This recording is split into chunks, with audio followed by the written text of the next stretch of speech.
In your previous video, we were discussing about the characteristics of planning, and we've already discussed the first two characteristics, that is primary function and intellectual process. Now let's move on to your third characteristic, that is goal objectives or focus on objective. As we all know, planning is usually done in order to achieve your objectives and to focus on your objectives or goals. Okay, so planning is just the first step in which wherein you are directing your team in order to achieve the particular objectives. Now planning is linked with certain goals or objectives. Okay, a plan will start off with setting of objectives, then develop. Okay, firstly you will set what is the objective or what is the goal you want to achieve, then you will start with developing policies, procedures, strategy, etc. You will plan out all of these in order to achieve your particular objective.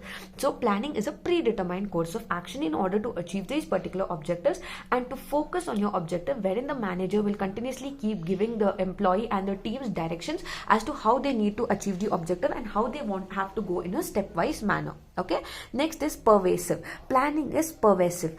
Planning is pervasive means it is available in all the levels of management. Planning is something that should be there. It should be present in all the levels of management. It could be top level, medium level, and the lower level of management. Okay, in other words, every manager, whether he is at the top, middle, or at the bottom of the organizational structure, he has to plan. Okay, he has to plan. He needs to make sure that planning will differ. Okay, planning from top level, medium level, and lower level, it will differ, but planning has to be there in every level of the organization in order to carry out the activities and achieve the objective, because planning will help you in coordination of various departmental plans, direction, and integrated energies towards the desired goals. Okay, and also planning will help you in organization, staffing, directing, controlling. Okay, planning is this way you are embracing all the levels of the organization, okay, in through planning. So planning is pervasive. Next, decision making. Decision making we already saw in the previous thing, right? That is in nature of planning. We already saw why planning is important in decision making, because decision making is an integral part of planning. It is a very important important part of planning. Okay, it is defined as the process of choosing among alternatives. Obviously, decision making will occur at many points in the planning process. Okay, decision making will occur at many points in the planning process, and also the success of organization depends on the great extent and types of decisions that are made at various levels of the organization. Okay, decision making involves making choice from various level of an organization. Decision making also involves making a choice from various available alternatives after evaluating each of the alternative. See, when you're planning, I told you all, you need to take into consideration necessary information, right? So when you're taking in necessary information, you will only take the information out of suppose if you have five types of information which are available, you will only select 2 or 3 based on whether it is the particular information is necessary for you or not, whether it will be effective for your decision making or not, right? Okay, based on which you will select the particular alternative which will help you in decision making as well as effective planning. Okay, now next one is integrated. Next characteristic is integrated. Now what is integrated? Integrated is nothing but you should have sound policies, programs, procedures, strategies in order to achieve and accomplish your particular objectives. Okay, in first, managerial function facilitates other functions like organizing, staffing, etc., but also indicates other, and basically here what is happening is integrate. What is integrate? Integrate is merging, combining, right?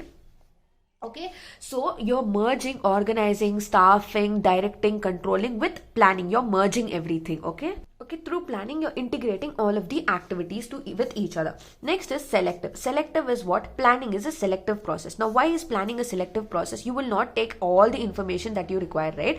You will only select which is the best course of action. Suppose you have a particular problem in the organization. Okay, you coming up with 4 solutions for that in order to solve a particular problem. You will not go and take into consideration all the 4 solutions. You will take only one best solution which is required to solve that particular problem, right? So you are choosing amongst the alternative which is the best course of action. Okay, you are carefully analyzing it and you're taking into consideration all the alternatives, but you are selecting best possible alternative. Okay, you're choosing best possible alternative out of the various alternatives which are available. Next is flexible. As we all studied earlier also, planning should be very flexible because of the changing environment, that is changing internal environment as well as the external environment. According to Kuhn O. Donald, he says he's emphasizing that effective planning requires continuous checking on events and forecast, and then redrawing of plans to maintain course of action towards the desired goal. Okay, he's saying you need to continuously check what are the factors that are affecting your organization. Okay, why are you doing this? Because you want your plan to be flexible, and you need to make sure that you're achieving your objective, and you do not want any sort of factor to affect your planning or the achievement of the organization or objectives. Planning should be adaptable to the changing business environment, and also you have to achieve your goals effectively, and planning is a dynamic process. Dynamic process, and adjust with the changes in the requirement. Planning is dynamic means planning should be very flexible enough, because the environment is a very dynamic environment. It keeps changing now and then, so planning also should be a dynamic process. Next is continuous. Planning should be a continuous activity. It is not it is a never ending activity. If suppose now you've planned, it doesn't mean you can just stop. No, you cannot do that. Planning should be continuous process. Once you plan out something, you need to execute it again. If you require any changes, again you need to plan, you need to make necessary changes and modifications. Based on that, you need to continuously monitor and evaluate your plan to see whether this particular plan is helping you in achieving your objectives or not.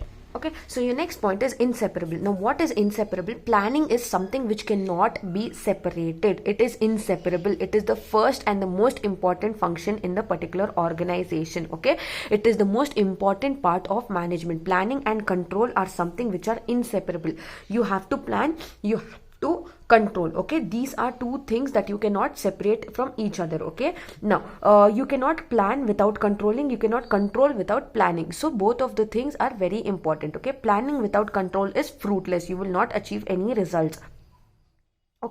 So planning without control is impossible.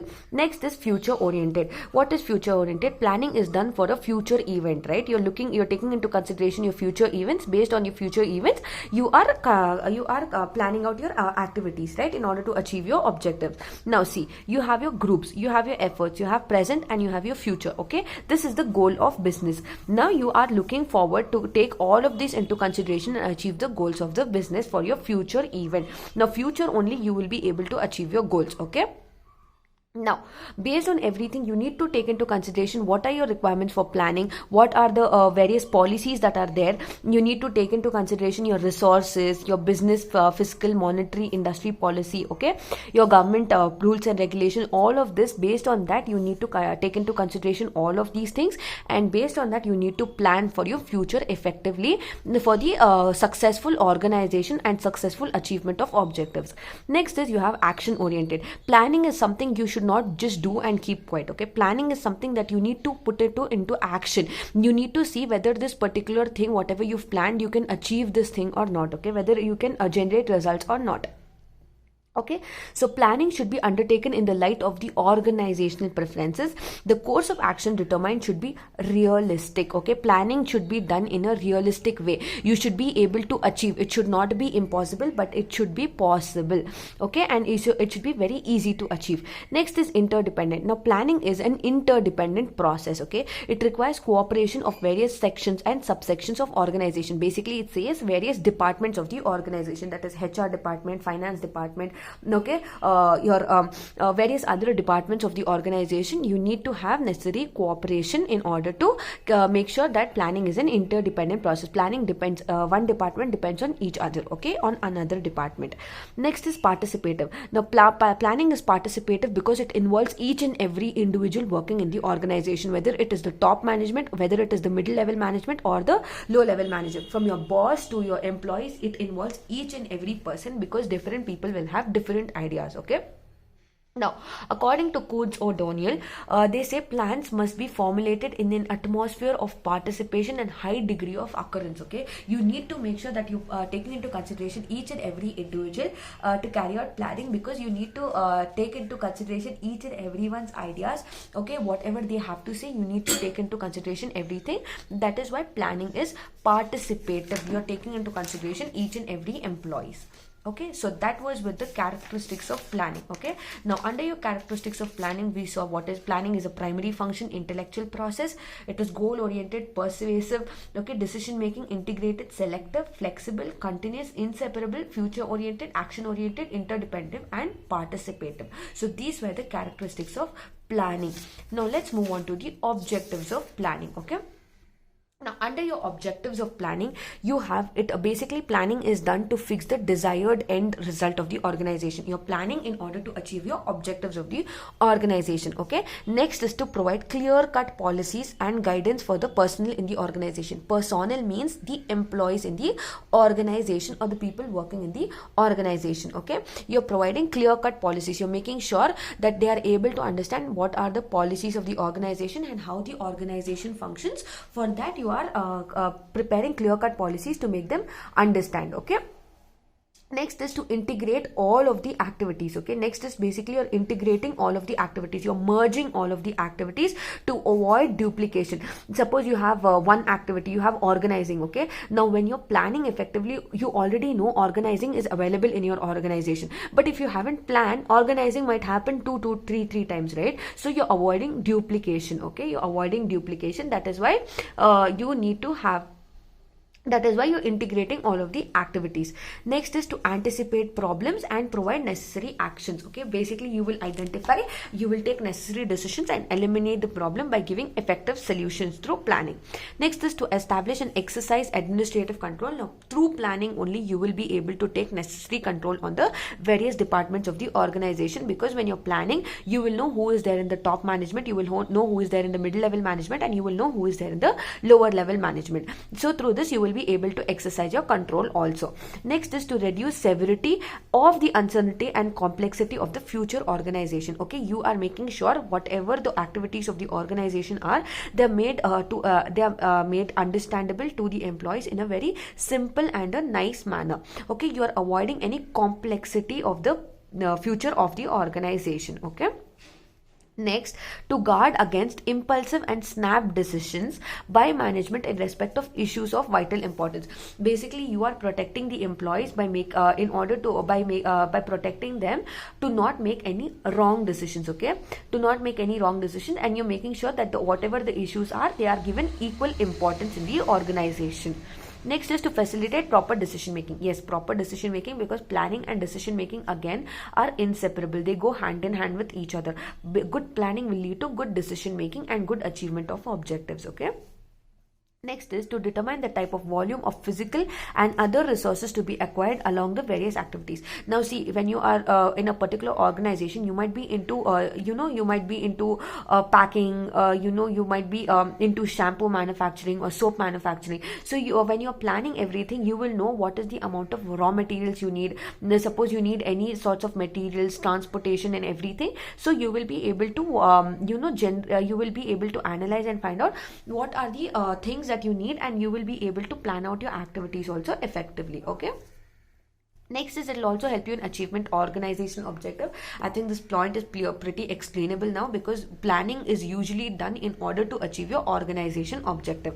Next is to provide effective organization structure. Now what is an organization structure? Your organization structure is basically, it shows who is there in the top management, lower level management and the middle level management. Every organization should have an organization structure. Okay, it could be this kind of a structure, a hierarchy structure, wherein you have your top management, you have your middle level management and you have your low level management. It shows effectively your organization structure. Okay.